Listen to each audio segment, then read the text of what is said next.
Okay, finally akhirnya kita jumpa Encik Dayan. Ya, okay. Sebelum ni saya ada kongsi tentang ni lah, apa yang bagi benefit dekat Encik. So mesti Encik tertanya-tanya sebenarnya kan, apa yang sebenarnya yang saya nak sampaikan kepada Encik. Okay, sebenarnya Encik, saya nak buat satu survey berkenaan dengan financial health check-up. Okay, bagi pandangan Encik lah kan, medical check-up ni penting tak untuk diri kita lah sebenarnya medical check-up? Penting tu untuk masalah apa Okay, kalau kita pergi klinik ke kan, kita nak buat medical check-up. Okay, basically untuk kita tahu kondisi kita punya kesihatan. So pandangan Encik, benda tu penting ataupun tidak? Encik rasa lah. Saya rasa lah untuk tahu kesihatan lah. Betul. Tapi kita mesti nak buat check-up tu bila kita dah sakit baru kita buat check-up kan. Ya betul. Kita tak boleh pergi saja kan. Boleh? Oh boleh? Boleh. Saya rasa untuk medical check-up saya rasa tak ada masalah. Mungkin untuk blood test kena ada something lah, kena ada sesuatu yang baru kita boleh buat. Penting kot rasa saya. Medical check-up ni bagi Encik penting. Kenapa penting bagi Encik? So kita nak tahu tak kesihatan kita lah. Tapi saya rasa macam saya sihat je sekarang ni. Betul. Kita rasa kita memang sihat sekarang ni, tapi kita tak tahu bila masa kita akan sakit, bila masa bila sakit je lah kan baru kita akan pergi buat check up. So biasanya kita buat check up untuk kita tahu penyakit kita tu betul tak? Betul. Betul tu saya macam setuju. kalau kita nak tahu tahap kesihatan kita tu tahap 1 ke, tahap kedua ke. So basically medical check up adalah untuk kita tahu sejauh mana keadaan kita punya kesihatan. Okay, so biasa medical check up kita akan buat dekat klinik. Tapi Encik rasa ada tak satu alat ataupun inisiatif yang kita boleh check kita punya financial health check-up? Tools je. Ada tak Encik rasa? Saya rasa kalau tools tu kira saving saya banyak tu kira okey lah kan kesihatan dengan So kewangan saya. just Encik ukur dari segi banyak mana saving Encik lah sebenarnya kan? Macam tu je lah. So maknanya Encik pun actually dekat luar pun kita tak ada pun alat yang boleh nak ukur sejauh mana kita punya kondisi kewangan kita. Okay, so saya dekat sini adalah untuk saya buat survey lah tentang financial health check-up Encik. Okay Encik, boleh saya tahu Encik dah kahwin ataupun belum sebenarnya? Sudah alhamdulillah kahwin dah. Dah kahwin dah. Dah ada anak? Belum lagi. Belum lagi. Dah berapa lama dia kahwin? Setahun 6 bulan macam tu. Setahun 6 bulan. So masih tak ada anak lagi lah. Masih belum tak ada rezeki lagi lah. Okay. Encik Dayan bekerja dekat mana ya? Saya bekerja dekat, saya tak cakap sebab dia TNC lah yang cakap. Kerja saya ni dia berkaitan dengan security lah. Berkaitan dengan security. Ya, betul. Okay, ada caruman EPF tak dekat ini? Ada. So Encik ada buat caruman EPF? Ya, betul. Okay, so sebenarnya bagi EPF adalah salah satu inisiatif daripada kerajaan untuk kita punya retirement fund sebenarnya. Betul tak Encik? Betul. Okay, tapi pandangan Encik lah, sebenarnya EPF ni cukup tak masa kita di hari tua nanti? Okay, Encik rasa sekarang ni mungkin kita ambil average dalam 200 ke 300 deduction daripada untuk caruman EPF, betul tak? Okay, so kemungkinan dalam umur 55 nanti ataupun Encik pension nanti amount yang sebanyak tu Encik rasa cukup tak untuk Encik teruskan kehidupan sampai ke hari tua nanti? Saya rasa macam cukup lah sebab income saya pun boleh tahan lah sebab saya ketua jabatan security tu.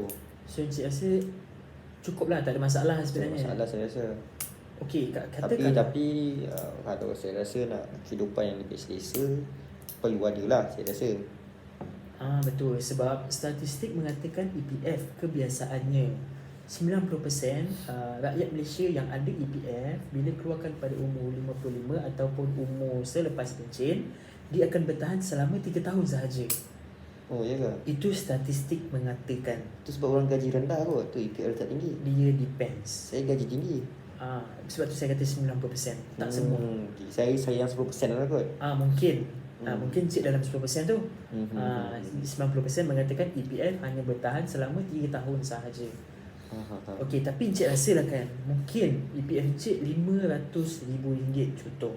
Encik rasa umur 55 nanti RM500,000 nilai dia sama tak dengan nilai pada tahun 2021 ni? Betul juga Ya, macam mana betul juga. Ada logik ni lah. Logik dia macam tu. Kita rasa mungkin sekarang ni banyak kan, tapi bila kita dah dalam umur 55 something macam tu, umur yang dah pencen, umur tu dah makan 20 tahun akan datang. So nilai dia memang akan berubah. Ni inflasi dia kan? Yes, inflasi.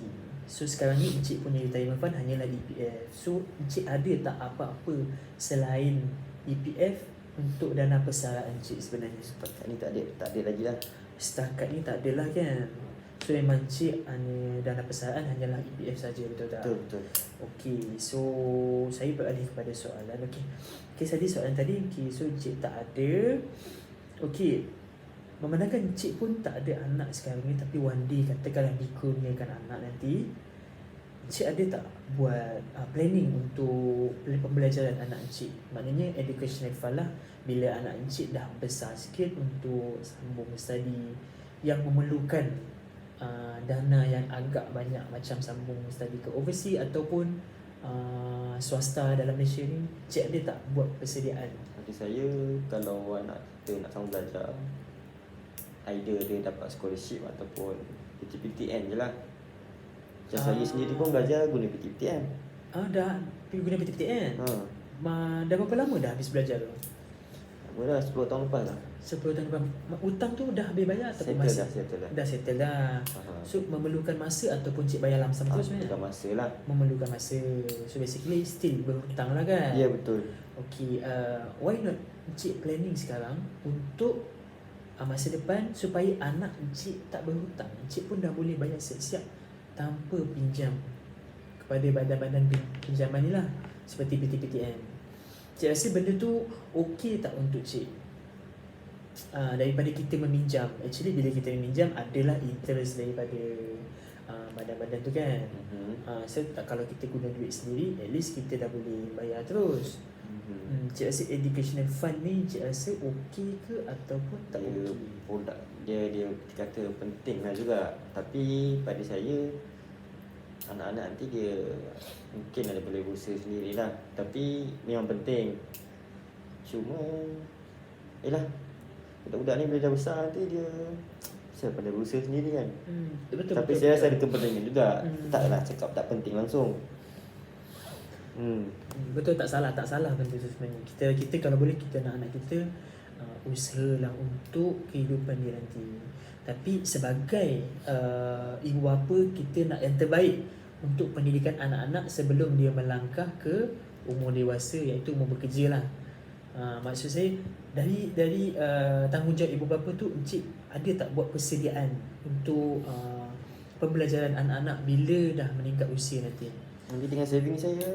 Mungkin dengan saving lah. Okey, mungkin Encik rasa saving Encik tu cukup ataupun tidak sebenarnya?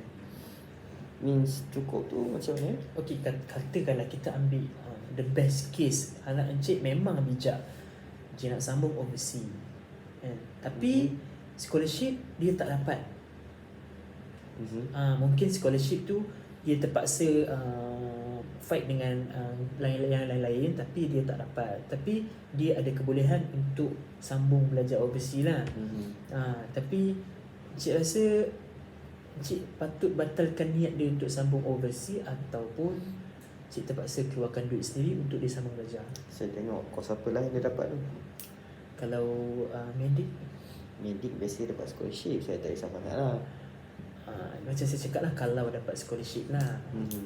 Tapi niat anak Encik memang nak sambung medik kat luar negara, tapi scholarship tak dapat. Encik rasa Encik nak biar dia belajar kat dalam negara ataupun nak boleh push dia untuk luar negara dengan duit sendiri? Kalau ada duit sendiri, dah hantar lah. Kalau tak ada, local university pun saya rasa okey dah. Sebab kita nak main bila doktor ni, medik ni, kita mesti nak doktor yang ada surrounding dengan local people ni punya case. Betul. So dia dah terbiasa dengan orang-orang local punya case. So dia boleh kata lagi expert lah in terms of medik lah saya rasa. Tapi kalau kata ada peluang pergi overseas, yang dapat scholarship, better pergilah. Macam tu. Okay. So bagi pandangan saya lah terhadap Encik rasa kalau tak dapat pergi overseas by scholarship, better belajar Local je. local Ah, saja. betul. Okay. So Encik rasa untuk educational fund Encik tak adalah, sebab Encik rasa benda tu Penting, cuma ni saya rasa bukan prioriti utama lah. bukan priority utama. Ya, betul. Tapi Encik rasa penting, cuma sekarang ni Encik tak adalah benda tu kan. Betul. Okay. So tak adalah. Okay, untuk educational fund saya rasa itu saja. Tapi Encik ada tak dana kecemasan, I mean emergency fund? Okay, macam Encik kata tadi, Encik ada saving. Tapi adakah saving tu adalah emergency fund? Maksud emergency fund dekat sini adalah satu fund yang boleh keluar masuk tanpa ada delay time. Ada. Memang saya standby lah. So Encik rasa saving kecemasan Encik tu Saya ada saving dalam 6 ke 7 bulan expenses 6 saya ke lah. 7 bulan. Maknanya Encik dah standby siap-siap lah. Ya, betul. Tu, untuk emergency selama 6 ke 7 bulan lah. So benda ni, saving ni memang total cover Encik punya expenses semua lah. Expenses saja lah. Okay. Adakah termasuk sekali dalam hutang-hutang Encik sekali sebenarnya? Hutang tu masuk macam mana? Yelah, kalau kata expenses tu, saya bayar kereta, bayar rumah, tu hutang saya lah kan. Ya betul. Tu termasuk lah selama 6 bulan lah. Kena kereta, rumah, expenses, barang dapur, tu semua termasuk lah dalam saving emergency tu. Okay, faham. Maknanya Encik kena fixkan betul-betul lah. Kalau bulan ni apa yang Encik beli, Ya, betul. ngam-ngam, next month pun Encik apa yang Kedah keluarkan untuk bulan lepas sama juga macam Ya, tu. betul. Lebih kurang lah. Maknanya tak boleh lebih, tak boleh kurang. Sebab Encik punya emergency fund pun banyak tu saja, betul tak? So maknanya Encik pun tak ada lah kan emergency fund. Okay, so far sekarang ni Encik ada tak apa-apa perlindungan insurans ataupun takaful daripada mana-mana ni lah? Ada. Tapi under company lah, sebab saya pun kerja company security kan. So memang dia orang sediakan lah. Maknanya dekat luar tak ada, tapi untuk company ada lah. Ada company dah sediakan lah. Ya, betul. Okay, kalau untuk penyakit kritikal, company cover tak sebenarnya? So saya tak sure lah. Kalau kena penyakit kritikal, Saya tak sure lah lagi yang tu. Tak Tapi sure kalau lah kata itu. saya ambil hospital, memang akan cover lah. Tapi Akan setakat ni cover. belum masuk hospital lagi. Tapi kawan saya ada dah ambil hospital, kira company dah cover lah expenses dia. Okay, so maknanya medical insurance ataupun takaful ni daripada company Encik lah. Ya. Okay, let's say lah Encik, saya bukan nak kata apalah, tapi kalau Encik kena buang daripada company tu, so apa yang sebenarnya yang akan jadi perlindungan kepada Encik? Ada tak mana-mana? Tak ada. So maknanya tak ada apa-apa je Tak ada lagi insurans dah. bila Encik dah keluar nanti lah. So maknanya insurans tu hanyalah bergantung, Encik bergantung 100% kepada company tu. So Encik rasa benda ni adalah persediaan yang bagus tak sebenarnya bila Encik kena buang ataupun keluar daripada tempat kerja Tapi tu? kalau saya ambil yang awak cakap tu medical expenses punya Betul? kan, Ya. ambil lepas saya kena buang kerja boleh kan? Saya berhenti ke? Maknanya Encik bila Dah berhenti pun saya cek balik kalau nak medical. Okay, maknanya lebih kurang macam ni lah. Dah hujan baru buka payung, betul tak? Macam tu lah. Tapi still Encik basah, mana tak? Nampak tak? Bila kita buka payung lepas hujan, tapi Encik basah. So nampak tak, the situation is sama. Maknanya Encik dah terkena, baru Encik nak cek medical. Tak, saya tak kena lagi. Saya berhenti kerja baru saya ambil. Tapi saya tak sakit lagi. Saya tahu. Okay, faham. Maknanya Encik nak ambil nantilah. Sebab saya rasa company saya cover cukup lah kot. Sebab saya pun baru 30. So saya ada 30 tahun lagi yang company boleh cover lah. Betul tak? Betul. Tapi kalau lah Encik kan, okay, itu dari segi medical lah. Ini dari segi bila Encik, kita minta jauh lah benda dia kan, tapi kalau Encik berlaku cacat kekal ataupun kematian, ada tak apa-apa dana daripada company tu yang bagi untuk waris Encik sebenarnya? Company tak ada lah. Tapi kalau atas ihsan saya punya majikan, saya punya bos tu, adalah kita collect duit seorang sikit kan untuk bantu family yang tinggal, yang kena tinggal tu, yang meninggal tu. Tapi kalau kata dana untuk daripada pampasan dekat company tu tak ada lah. Cuma ni kita ada buat collection lah, donation untuk bantu kurangkan Okay, sikit lah betul. So mungkin donation tu bertahan selama sebulan lah, betul tak? Dalam sebulan 2 jugalah. Sebulan 2 lah macam tu lah kan. So Encik rasa wise Encik ni akan bertahan selama sebulan 2 ataupun sampai tua lah. Maksudnya? Maksudnya je lah, untuk sebulan 2 je bertahan sebenarnya. So lah, bulan selepas tu dia kena pakai duit sendiri untuk cover expenses Encik. So Encik rasa benda tu patut tak berlaku kepada waris Encik? Patut tak dibiarkan benda tu? Maknanya kalau saya mati nantilah, orang cakap macam tu lah. Ibarat contoh. Ni contoh. Bila Encik meninggal nanti ataupun cacat kekal, Encik tak dapat bekerja. Actually company nak orang yang bekerja. Dia nak orang yang bekerja. Kalau orang tak dapat bekerja untuk company dia kena terminate. The worst case, kena terminate. So maknanya Encik pun dah kena keluar daripada company tu. Kalau Encik dapat bekerja lagi dekat luar, kalau Encik dah sihat, itu okey. Tapi katakanlah Encik ni berpanjangan sakit, so tak dapat bekerja, macam mana dengan kehidupan Encik, dengan kehidupan family Encik? Sebab tadi Encik bagi tahu Encik macam bergantung 100% lah kepada apa yang company tu dah sediakan. Maksud saya kebajikan pekerja tu. Tapi macam saya bagi tahu ni, kalau jadi macam ni dekat Encik, situasi ni jadi dekat Encik, cacat kekal tu maksud dia, kalau saya patah kaki tu cacat kekal lah, sebab kaki tak tumbuh balik kan. Betul. Tapi untuk hilang upaya menyeluruh kekal, kita biasanya doktor inspect sebagai kalau pair, maknanya kalau tangan sebelah, dua-dua belah tak ada, maknanya tak berfungsi lah. Actually untuk daily routine Encik tak boleh lah. Tak boleh. Saya cakap tadi lah, saya kerja bahagian security kan. Okay. So saya beritahu lah, saya chief at department security. Okay. So let's say lah, saya perlukan kaki saya untuk bekerja. So kalau saya hilang satu kaki saya boleh claim tak under produk Encik ni? Boleh. Boleh? Sebelah kaki je? Betul? Kan Encik cakap tadi pair. Tengok profession pada Encik. Tengok profession jugalah. Betul. So bila profession yang memerlukan cakap apa, satu body part yang tertentu tu, so kalau hilang satu tu pun dah boleh claim lah sebenarnya. Iya, betul. Actually benda ni bergantung pada profession. Dia depends. Kalau doktor, kalau sebab pembedahan kan, diperlukan full set tangan. Jari dia kena full jari kan. So kalau hilang 1-2 jari, pekerjaan dia terjejas, so benda ni boleh claim sebagai TPD. Tapi tengok juga macam mana